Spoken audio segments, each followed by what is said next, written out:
मैं कनाडा में एक बहुत अमीर औरत के घर ड्राइविंग करता था।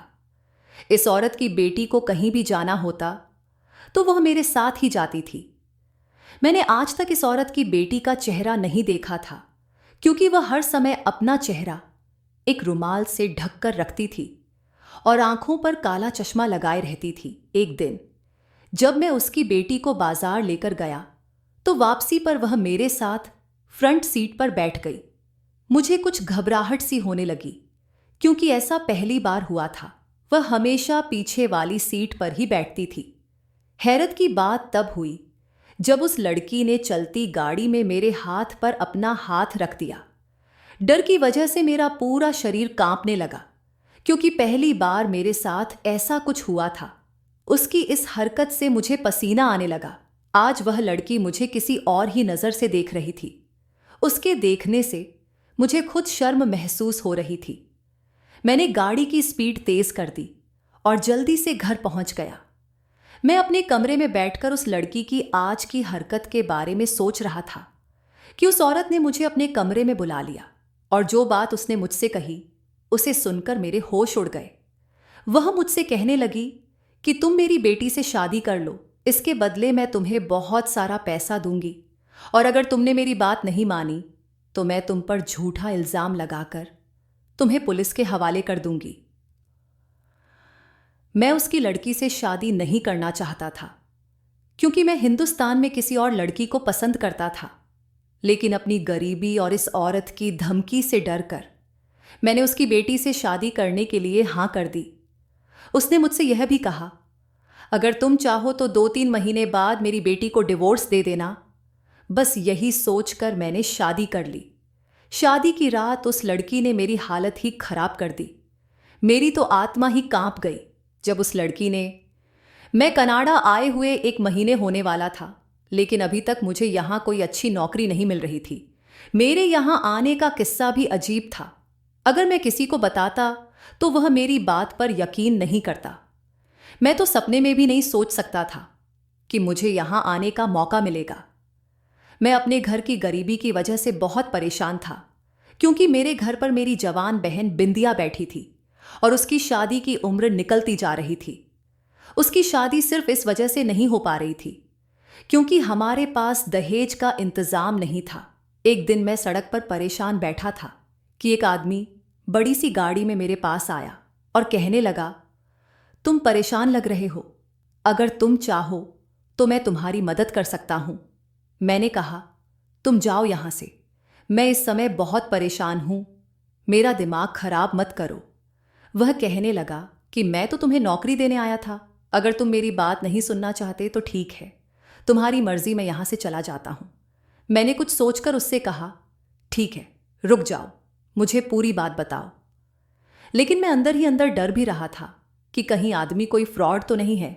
लेकिन वह आदमी कहने लगा, फिक्र मत करो, अगर अपने हालात बदलना चाहते हो तो मेरे साथ चलो, मैं तुम्हें विदेश भिजवा दूंगा।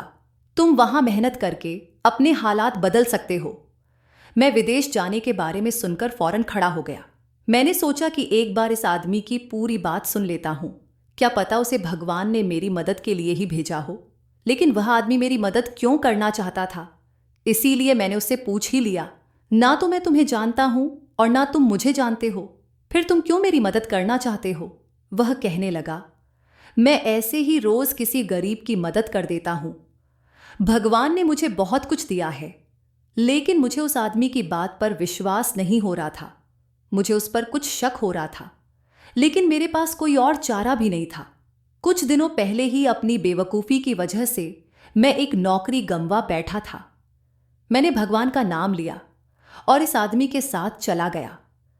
वह मुझे अपने साथ एक बड़े से बंगले में ले गया, मुझे एक बड़े से कमरे में बैठाकर खुद चला गया। कुछ देर बाद वह वापस आया और उसके हाथ में कुछ पैसे थे। उसने पैसे देकर मुझसे कहा, ये लो, तुम इससे अपना पासपोर्ट बनवा लो, कुछ दिनों बाद तुम्हें टिकट भी मिल जाएगी। मुझे तो यकीन नहीं आ रहा था कि किस्मत मुझ पर ऐसे मेहरबान भी हो सकती है। मैं उसी समय पैसे लेकर वहां से आ गया। अगले कुछ दिनों में मैंने पासपोर्ट बनवा लिया। पासपोर्ट बनवाने के बाद मैं उस आदमी के घर गया तो उसने मेरे हाथ में टिकट थमा दी और साथ में एक मोबाइल नंबर भी दिया और कहने लगा, कल तुम्हारी फ्लाइट है, वहां जाकर इस नंबर पर संपर्क कर लेना, तुम्हें नौकरी मिल जाएगी। मैं अपने घर वालों को बताकर कनाडा आ गया, लेकिन एयरपोर्ट से निकलने के बाद जब मैंने वह नंबर अपनी जेब में देखा तो वह मुझे नहीं मिला। मुझे एहसास हुआ कि मैंने वह नंबर खो दिया है। मेरे तो पैरों तले जमीन निकल गई थी कि अब मैं क्या करूंगा। मैं तो यहां किसी को जानता भी नहीं था। पता नहीं वह आदमी कौन था जिसने मुझ पर एहसान करके मुझे यहां भेज दिया था। मेरे पास उस आदमी का कभी कोई नंबर नहीं था। अब मैं यहां आकर फंस गया। मैं बहुत परेशान हो गया। पहले तो मैंने यहां मेहनत मजदूरी शुरू कर दी ताकि अपने पेट की भूख मिटा सकूं। मुझे यहां आए तीसरा महीना होने वाला था, लेकिन मैंने अभी तक अपने घर पर एक भी रुपया नहीं भेजा था। मेरे लिए तो यहां पर अपना पेट पालना ही मुश्किल हो रहा था। जैसे तैसे करके मैं 2 वक्त की रोटी कमा रहा था। शायद भगवान को मेरे ऊपर तरस आ गया या मेरी किस्मत अच्छी थी कि एक अमीर आदमी मुझे अपने घर ले गया और माली की नौकरी दे दी। अब मुझे वहां से तनख्वाह भी अच्छी मिलने लगी थी। मेरे मालिक की एक रिश्तेदार औरत थी। वह अक्सर उनके घर पर आती रहती थी और जब भी आती मुझे घूर घूर कर देखती रहती थी। मैं उनकी यह बात नोटिस करता था। एक दिन मेरे मालिक ने मुझे किसी रिश्तेदार औरत के घर भेज दिया। कहने लगे कि आज तुम वहीं पर काम करोगे और उनके घर पर ड्राइविंग करोगे। वह औरत मुझ पर बहुत मेहरबान थी। मेरी तनख्वाह भी बहुत अच्छी थी। इस औरत ने मुझे रहने के लिए एक बहुत अच्छा कमरा भी दिया था, लेकिन यहां की बाकी नौकर सर्वेंट क्वार्टर में रहते थे। सिर्फ मुझे ही अलग कमरा दिया गया था। इस औरत की जवान बेटी थी। जब भी वह कहीं जाती तो मुझे अपने साथ लेकर जाती, मगर मैंने आज तक उसकी शक्ल नहीं देखी थी। वह खुद को एक चादर से ढक कर रखती थी। उसका चेहरा भी एक रुमाल से ढका हुआ होता। अभी कुछ दिन ही गुजरे थे कि मुझे इस औरत की बेटी की हरकतें अजीब सी लगने लगी। जब भी वह मेरे साथ कहीं जाती, गाड़ी में मेरे साथ आगे बैठ जाती और बहाने बहाने से मेरे करीब आने की कोशिश करती। मेरा हाथ पकड़ लेती, लेकिन मैं डर की वजह से चुप बैठा रहता, उससे कुछ नहीं कहता था। एक दिन उस औरत ने मुझे घर के अंदर बुलाया और मुझसे कहने लगी, तुम्हें अपनी बहनों की शादी के लिए कितने पैसे चाहिए? मैंने उनसे कहा, मुझे तो लाखों रुपए चाहिए। मुझे उनके दहेज का सामान लाना है, क्योंकि मेरी 3 जवान बहनें हैं और मुझे तीनों की शादी करनी है। आजकल का माहौल तो आप जानती हैं, लड़के वालों की तो डिमांड ही पूरी नहीं होती। वह कहने लगी, तुम जितने पैसे मुझसे मांगोगे मैं तुम्हें दे दूंगी, जिससे तुम अपनी बहनों की शादी बहुत धूमधाम से कर सकोगे। लेकिन मेरी एक शर्त है, और वह यह है कि तुम्हें मेरी बेटी से शादी करनी होगी। उनकी इस शर्त को सुनकर तो मेरे पैरों तले जमीन निकल गई, क्योंकि मैंने कभी भी ऐसा नहीं सोचा था। मुझे उनकी बेटी ठीक नहीं लगती थी और वैसे भी मैं अपने देश में ही शादी करना चाहता था, क्योंकि मुझे वहां एक लड़की पसंद थी। फिर जब मैंने उस औरत से शादी के लिए मना कर दिया तो उस औरत ने मुझे धमकी दे डाली। वह कहने लगी कि अगर तुमने मेरी बात नहीं मानी तो मैं तुम पर झूठा इल्जाम लगाकर तुम्हें जेल भिजवा दूंगी। अब मेरे पास कोई और चारा नहीं था, इसलिए मजबूरन मैं शादी के लिए तैयार हो गया। उस औरत ने मेरे सामने नोटों की गड्डियां रख दी और कहने लगी, असल बात यह है कि मेरी बेटी को तुम पसंद आ गए हो। वह तुम्हें बहुत सारी दौलत और शोहरत देगी। तुम जो मांगोगे वह तुम्हें देगी। तुम अपनी पूरी जिंदगी ऐसे ही ऐश में गुजारोगे। तुम्हें कभी भी किसी चीज की कमी नहीं होगी, लेकिन शर्त यह है कि तुम शादी से पहले उसका चेहरा नहीं देख सकते। शादी के बाद ही तुम उसका चेहरा देखोगे। यह शर्त सुनकर मुझे थोड़ा अजीब सा लगा, मगर इतने सारे पैसे देखकर मैंने भी सोच लिया कि अब मैं जरूर उसकी बेटी से ही शादी करूंगा, क्योंकि इसके बदले वह मेरी जिंदगी बदल देगी और मेरी बहनों की भी शादी हो जाएगी। अब मेरे पास मना करने की कोई वजह ही नहीं थी। मुझे ढेर सारे पैसे और सारे ऐशो आराम मिल रहे थे। इतने सारे पैसों के बदले अगर मुझे किसी बदसूरत या अपाहिज लड़की से भी शादी करनी पड़ी तो मैं उससे भी शादी कर लेता। यह घाटे का सौदा नहीं था। मैंने उस औरत से बहुत सारे पैसे लेकर अपने घर हिंदुस्तान भेज दिए ताकि मेरी बहनों की शादी जल्द से जल्द हो सके। इस सारे मामले में एक बात पर मुझे शक हो रहा था। इस औरत की बेटी की शक्ल मैंने आज तक नहीं देखी थी, और दूसरी बात यह कि वह मुझसे ही अपनी बेटी की शादी क्यों करना चाहती थी। कोई तो वजह जरूर थी जो वह मुझसे छुपा रही थी। यही बात सोच सोच कर मेरा दिमाग खराब हो गया था। एक दिन वह औरत कहने लगी, 2 हफ्ते बाद तुम्हारी और मेरी बेटी की शादी है। वह शादी से पहले ही यहां आ जाएगी, लेकिन तुम उसका चेहरा शादी के बाद ही देखोगे। उस औरत ने मुझे बताया कि उसकी बेटी कुछ दिनों के लिए अपनी मासी के पास दूसरे देश चली गई है। जैसे ही वह वहां से वापस आएगी, उसी दिन तुम्हारी शादी उससे हो जाएगी। मैंने भी हाँ में सिर हिला दिया। मुझे लग रहा था कि औरत हमारी शादी बहुत ही सादगी से करवाएगी, लेकिन इस औरत ने तो इतनी धूमधाम से शादी की तैयारियां शुरू कर दी थीं कि मैं हैरान रह गया। सारे फंक्शन इतने जबरदस्त थे कि मैं सोच भी नहीं सकता था। सारी तैयारियां हो चुकी थीं और फंक्शन भी हो रहे थे, लेकिन उसकी बेटी अभी तक नहीं आई थी। अब मुझे शक हो रहा था कि क्या वह बिल्कुल शादी के समय पर ही आएगी। और यही हुआ। बारात वाले दिन सुबह सुबह मैंने अपने कमरे की खिड़की से देखा, एक बड़ी सी गाड़ी से एक लड़की निकलकर अंदर घर में चली गई, और हमेशा की तरह उसने खुद को एक चादर में ढक रखा था और उसका चेहरा भी ढका हुआ था। ऐसी औरत की बेटी थी जो अब मेरी पत्नी बनने वाली थी, मगर उसने आज भी अपने चेहरे पर रुमाल ढका हुआ था। यह सब देखकर मैं हैरान हुआ। फिर सोचा कि चलो जो भी है, अब शादी में कुछ ही समय बचा है और शादी के बाद यह राज भी खुल जाएगा। अब मुझे शादी का इंतजार था। मैंने अपने घर पर इस शादी के बारे में किसी को भी कुछ नहीं बताया था। मैंने सोचा था कि पता नहीं यह शादी कितने दिन तक चलेगी। मैं अपने घर वालों को कुछ भी बताकर परेशान नहीं करना चाहता था। हमारी शादी हो गई और शादी के बाद दुल्हन को मेरे कमरे में पहुंचा दिया गया। मैंने बहुत बेताबी से दुल्हन का चेहरा देखने के लिए उसका घूंघट उठाया। जैसे ही उसका चेहरा मैंने देखा, मेरे तो होश उड़ गए। उस औरत ने कहा था कि मैं तुम्हारी शादी अपनी बेटी से करवाऊंगी, मगर दुल्हन के रूप में जो लड़की मेरे सामने बैठी थी वह कोई और नहीं थी। मेरे मुंह से चीख निकलते निकलते रुक गई। मेरा पूरा शरीर कांप रहा था और फिर अचानक मेरे सामने मेरा अतीत आ गया। जब मैं हिंदुस्तान में था। मेरा नाम आयुष है और मैं M.Pol.Te करने के बाद नौकरी के लिए मारा मारा सड़कों की धूल छान रहा था। हर नौजवान की तरह मेरा भी हिंदुस्तान से बाहर जाने का सपना था। मोबाइल पर बाहर रहने वालों की जिंदगी की वीडियो देख देख कर मेरा भी सपना हो गया था कि काश मेरा भी किसी बाहर के देश में वीज़ा लग जाए और मैं भी वहीं रहने चला जाऊं। मैं सबसे बड़ा भाई था और मुझसे छोटे 5 भाई बहन और थे। कभी कभी तो मुझे अपने माता पिता पर भी बहुत गुस्सा आता था कि उन्हें इतने बच्चे पैदा करने से पहले अपने ऊपर और हमारे हालात पर ध्यान देना चाहिए था। अगर वे कम बच्चे पैदा करते तो मेरी जिंदगी आसान होती। घर का बड़ा बेटा होने के नाते मेरे कमजोर कंधों पर बहुत सारी जिम्मेदारियां थीं। मैंने MA करने के बाद ही नौकरी करनी शुरू कर दी थी। सुबह में मैं कॉलेज जाता और शाम में जॉब करता था। ऐसे ही मैंने अपनी पढ़ाई कंप्लीट कर ली और फिर नौकरी के लिए सड़कों की धूल छानने लगा। लेकिन आज के समय में नौकरी मिलना कोई आसान काम नहीं है।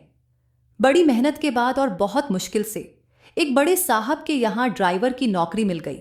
सैलरी भी अच्छी खासी थी, इसलिए मैं खामोशी से वहां काम करने लगा। सुबह 7 बजे से ही मैं अपनी नौकरी पर चला जाता था और साहब की बेटी को दफ्तर छोड़ने चला जाता। कभी दोपहर को 2 बजे, कभी शाम को 5 बजे मैं मैडम को ऑफिस से घर वापस लाता। मुझे इसके अलावा और कुछ काम नहीं था। बाकी समय में मैं फ्री ही रहता, क्योंकि मेरा काम सिर्फ साहब की बेटी को ऑफिस छोड़ने जाना और लाने का था।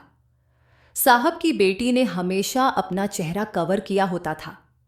मैंने अभी तक उसका चेहरा नहीं देखा था और ना ही मुझे देखने की कोई ख्वाहिश थी, क्योंकि मैं वहां पर सिर्फ अपना काम करने जाता था। मैं नहीं चाहता था कि मेरी किसी हरकत की वजह से मुझे इस नौकरी से निकाला जाए। मेरे घर के हालात भी ऐसे नहीं थे कि मैं कुछ दिन भी घर बैठकर खा सकूं। मेरे दोस्त मुझे समझाते थे कि अपने मालिक की बेटी को अपने प्यार के जाल में फंसा लो, क्योंकि वह एक करोड़पति बाप की बेटी है और तुम भी कुछ कम स्मार्ट नहीं हो। अगर उसे एक बार तुम पसंद आ गए तो सारी जिंदगी तुम्हारी मौज में कटेगी। मैं उनकी इस बात के बारे में कभी कभी सोचता और मेरे दिल में ख्याल आता कि वे सही कह रहे हैं।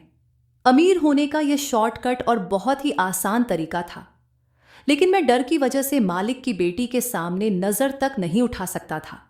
इस लड़की ने भी कभी मुझसे बात करने की कोशिश नहीं की थी, बल्कि मुझे तो ऐसा लगता था कि वह शायद गूंगी है, क्योंकि इस 1 महीने के दौरान मैंने उसे बात करते हुए कभी नहीं सुना था। मेरे दोस्त मुझे कहते थे कि तुम खुद ही बात करने की कोशिश कर लिया करो, क्या पता वह जवाब दे दे। एक दिन मैंने बहुत हिम्मत से उससे बात करने की कोशिश की और कहा, मैडम, मुझे कल छुट्टी चाहिए। कल मैं आपको छोड़ने और लेने नहीं आ पाऊंगा, मुझे कुछ ज़रूरी काम है। मैंने सोचा कि वह मुझसे कुछ तो कहेगी, पूछेगी कि क्यों छुट्टी करनी है, क्या वजह है या तुम्हें क्या काम है। लेकिन उसने तो मुझसे एक शब्द भी नहीं कहा और सिर्फ अपना सिर हिला दिया। मुझे खुद पर बहुत गुस्सा आया। मैंने सोचा कि क्यों मैं इस पत्थर दिल लड़की से अपना सिर टकरा रहा हूं। मुझे नहीं लगता कि यह किसी भी सूरत में मेरे जाल में फंसेगी। अगले दिन मैंने जानबूझकर छुट्टी कर ली, क्योंकि मैं मैडम से छुट्टी की बात कर चुका था। अब मेरे पास छुट्टी करने के अलावा कोई और चारा नहीं था। मैंने सोचा कि अगर छुट्टी करके अगले दिन जाऊंगा तो वह मुझसे ज़रूर पूछेगी कि कल तुम्हें क्या काम था।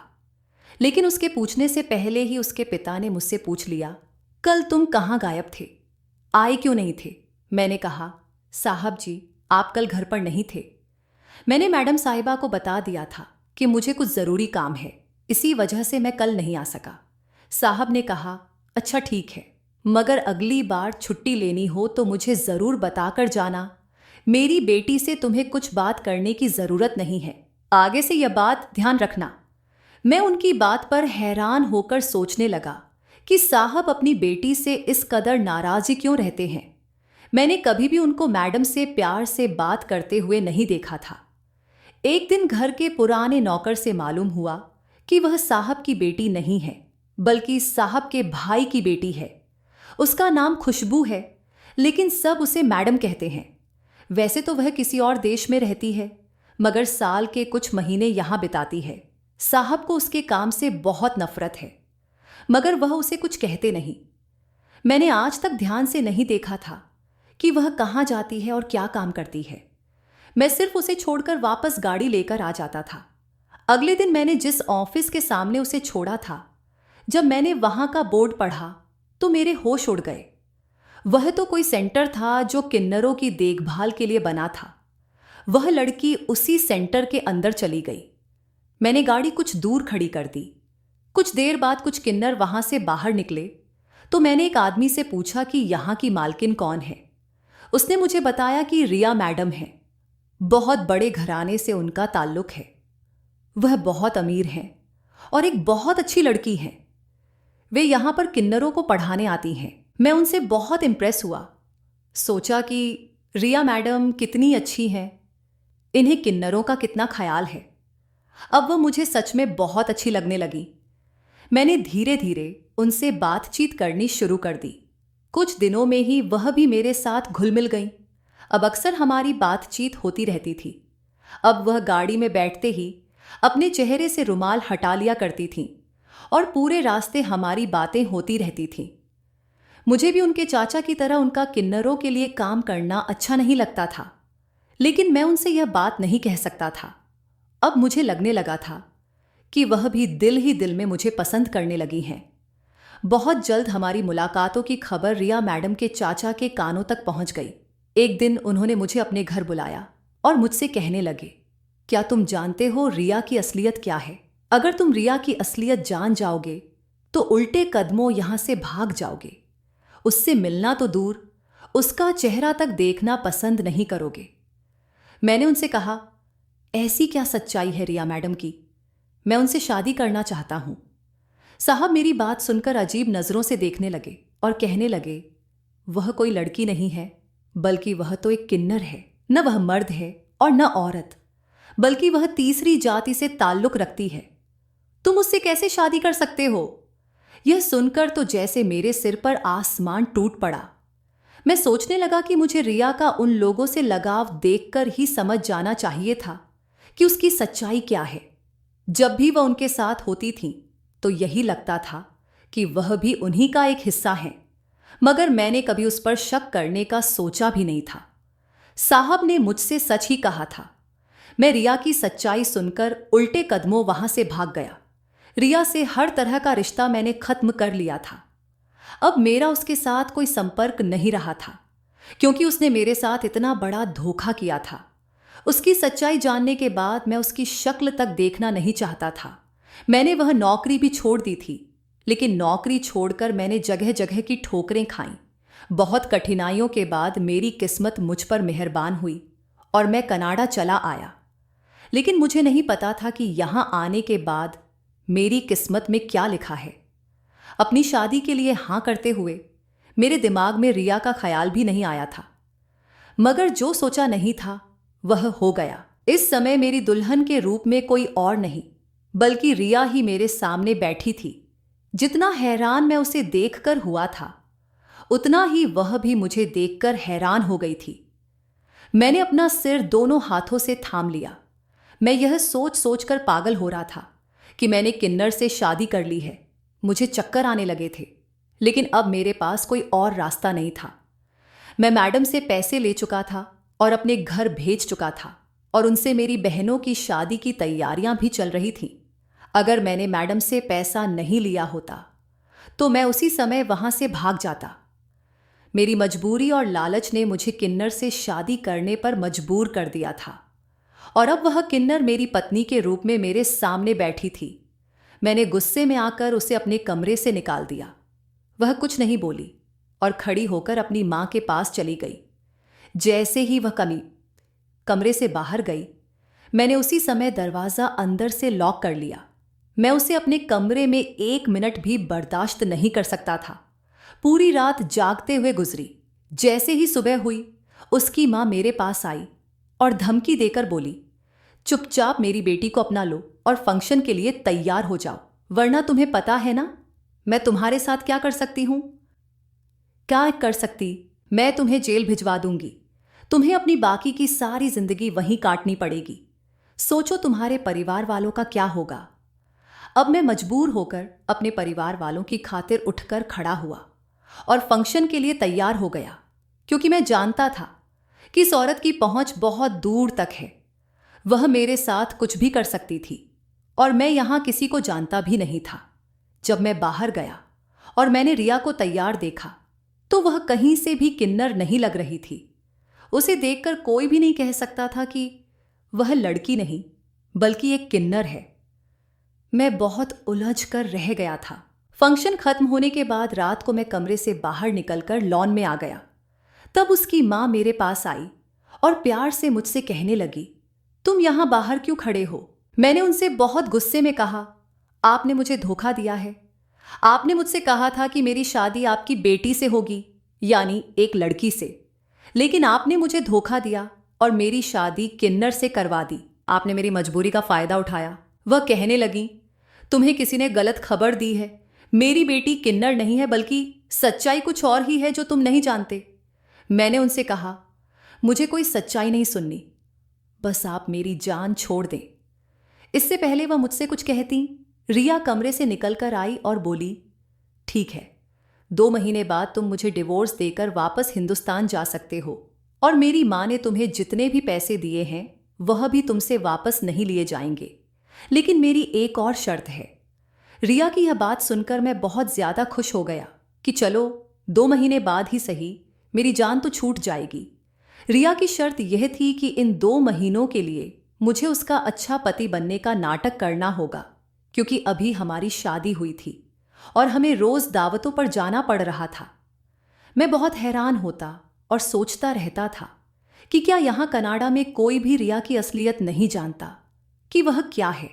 इन 2 महीनों के अंदर मैंने उस पर पूरी नजर रखी, लेकिन मुझे कोई भी ऐसी वैसी बात पता नहीं चली।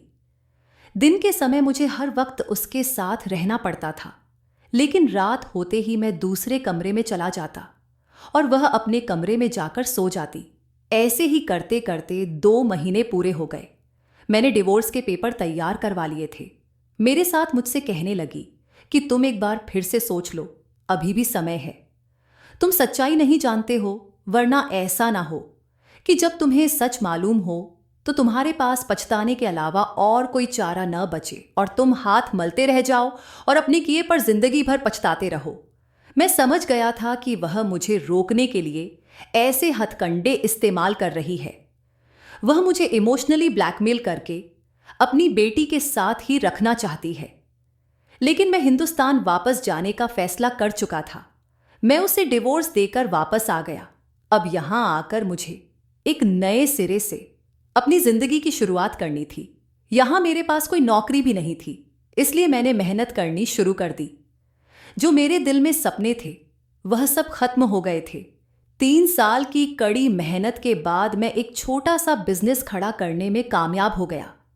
इसी काम के सिलसिले में एक बड़े ब्रांड के ऑफिस में मीटिंग करने मुझे अपने दोस्त की कंपनी में जाना पड़ा। वहां उस ऑफिस में रिया को देखकर मैं बहुत हैरान रह गया और यह जानकर दंग रह गया कि अब वह मेरे दोस्त की पत्नी है। मैंने अपने दोस्त को सबके सामने खींचकर कहा, यह तुमने क्या किया? तुमने किससे शादी कर ली? मेरा दोस्त मेरा हाथ पकड़कर मुझे उसी समय दूसरे कमरे में ले गया और मुझसे कहने लगा, यह ड्रामा करने की जरूरत नहीं है। मैंने कहा, क्या तुम जानते हो कि तुमने किससे शादी की है? वह कहने लगा, हां, मैं जानता हूं और मैं वह सब भी जानता हूं जो तुम नहीं जानते। मैं कहने लगा, तुम पागल हो गए हो। मेरे दोस्त ने मुझसे कहा, मैं कोई पागल नहीं हूं, बल्कि मैं रिया की पूरी सच्चाई जानता हूं। रिया एक किन्नर नहीं है, बल्कि वह एक बहुत अच्छी लड़की है। जब वह पैदा हुई थी तो डॉक्टर को ऐसा लगा था कि वह किन्नर है, मगर 15 साल की उम्र में एक बीमारी के चलते उसका एक ऑपरेशन हुआ और तब वह पूरी तरह से एक लड़की बन गई। लेकिन उसके खानदान वालों ने इस बात पर यकीन नहीं किया और रिया के पड़ोसियों और खानदान वालों ने कहना शुरू कर दिया कि वह किन्नर है।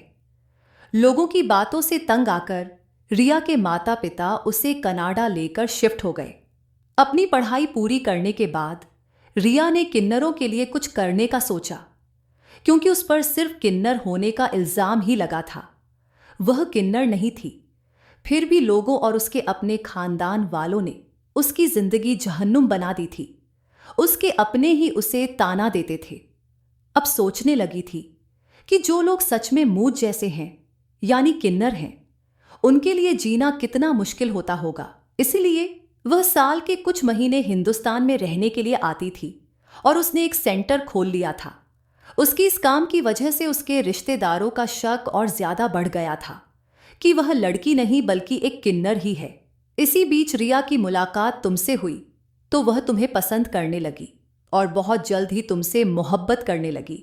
लेकिन तुम भी और लोगों की तरह ही निकले और उसकी अफवाहों की बातों में आकर उसे छोड़कर भाग गए। तुम्हारे जाने के बाद रिया बहुत बीमार पड़ गई थी।